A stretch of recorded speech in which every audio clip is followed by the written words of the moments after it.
So last time we were looking at this idea of working against resistance, and resistance in the form of direct physical tension. So Jay was applying a sort of grab, and we were looking at different ways I can, rather than apply a sort of technique directly against this tension, just really looking at ways we can move out of it. Again, I want to stress that those aren't techniques. It's really about how you use your movement. So that direct physical tension is one aspect of resistance. But the other aspect of resistance, or another aspect, is that this person is not going to stand still and let me do whatever I'm going to do.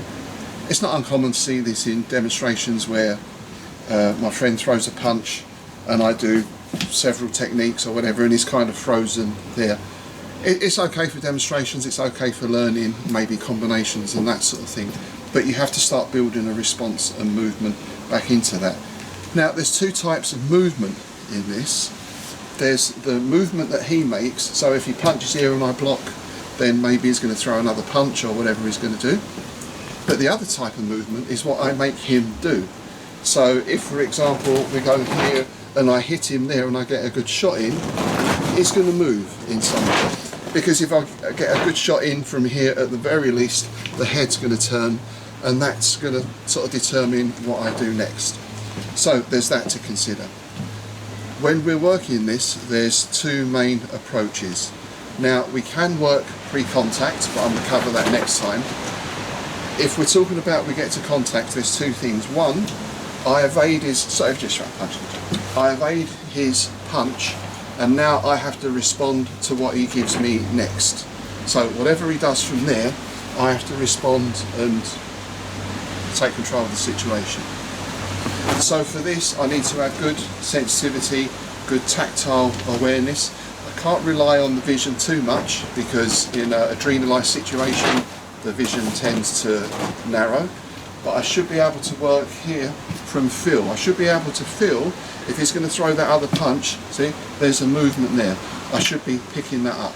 And of course, if I pick that movement up, then I'm in a position to respond. In some ways, people can be quite predictable, because if you push here, this comes forward. If I push here, this comes forward. On the other hand, there's nothing more unpredictable than people. So for that, you need a good sort of tactile awareness, and this is where all your sort of sensitivity work comes into play. So there's a ton of sensitivity drills you can do to develop this attribute. You can use the knife. We can start working slow drills where we're working quite quickly backwards and forwards. So you have to respond straight away to whatever the person is giving you. Again, that's not complete knife defense. That's just a way to build up that attribute of tactile awareness. The second way, and to my mind the better and more efficient, because with that first way I'm always responding to what the other person's doing.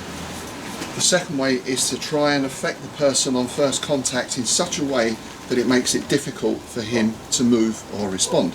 I saw a saying recently that said, if I take one step, the opponent also takes one step. Well, let's try and avoid that if we can. So if Jay throws the punch again, yeah, so I can work here, I take one step, he's in a position to take another step, and he can continue working, okay? But what about if I do something like this? So now, can you take another step? Yeah, but not where I want to go. Right, so I can to some extent control his footwork, make it difficult at least for him to step, or make it impossible for him to step just by changing his structure. So that's another possibility. So that would be using the feet, or even using the hands, because here I can affect his balance in some way, so I can make it difficult for him to respond. So here we're really looking at taking control of the other person's structure. Whatever he comes in with. Now again, remember last time we were talking about if you just throw the punch. I don't want to oppose that tension, you know, so I could stand here and try and block that with like a sort of hard block. A couple of things wrong with that. I know exactly when and where he's going to punch. It's not really punching at full speed, and look, he can probably barely even reach me from there. So for a demonstration, yeah, this is great. Right, we're just out of range. I can do a hard block. The reality is I'm probably not going to have time to block I might be able to bring the hand up to protect myself, but my main protection always is movement. See, and now I'm moving into a position where I can affect his structure straight away. So I'm in a position here where I've got contact with the back of his heel, I've got contact knee to knee, his hand is in contact with my back there, I've got contact with the elbow, I've got contact with the hand, and I'm moving into his space. So each of those points of contact I can use to affect his structure, plus of course I've got my momentum going forward, plus of course I've got the other hand is going to be hitting. And this is where you have to be very careful. In martial arts, quite often people train this way. We kind of get ready and we prepare, and it's almost like we're taking in turns. You throw a punch and do something, I throw a punch and do something, and we get into this type of sparring. Now I've got nothing against sparring. Well, there's loads of different types of sparring anyway, but you have to be careful. You don't always set up as this idea of exchange. I wait for you, you wait for me, we're exchanging techniques. Good way to learn some things, not such a good idea in a confrontation, because if this is something happening for real, why do I need to wait for the person? I want to be straight in, affect his structure physically or psychologically, which we'll talk about next time, to make it difficult for him to respond. So when you get these ideas of what if, so what if he throws a punch? Okay, what if he throws another punch? Okay, what if he throws another punch, you know?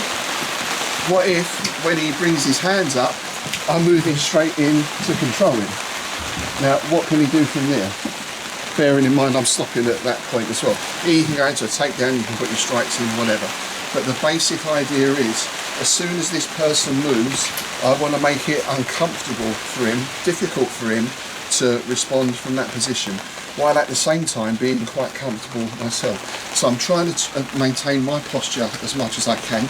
There's always going to be times when you've got to duck or you've got to lean or something like that, because that's life. Again, sometimes I see martial arts or martial artists are looking for this sort of perfect solution or this perfect technique. Perfect techniques are great, but they only work when everything else is perfect, which is rarely. So what you have to get used to is, starting from a point of being perfect, but if things go wrong, being able to respond to that as well. In that way, you're not just fighting this person, you're mainly fighting this person, but you're also fighting yourself. Because once fear and tension and all that comes in, or we try and apply that sort of direct force on force work, that's where all my stuff starts going into crap. So if I can maintain my equilibrium and upset his, then I'm halfway there.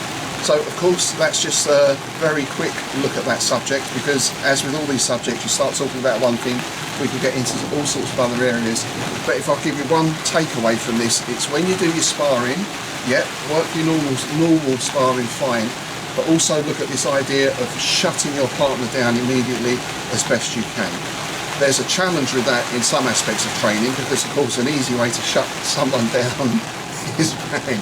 But that gets a little difficult to do when you're working with friends. But also explore the other aspects of sparring, which is extending things out.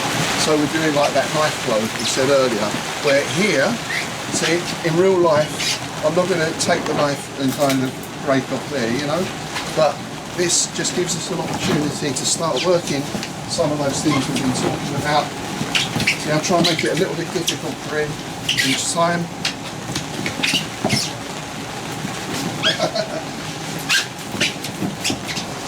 And that way you start to build up this nice flow, because flow is another important aspect of your work. But that's it for now. As always, if you've got any questions, comments or suggestions, sensible ones. Guys, I'm happy for people to critique, but make it intelligent. Don't just put, because I'll just delete your comment. It's a waste of everyone's time.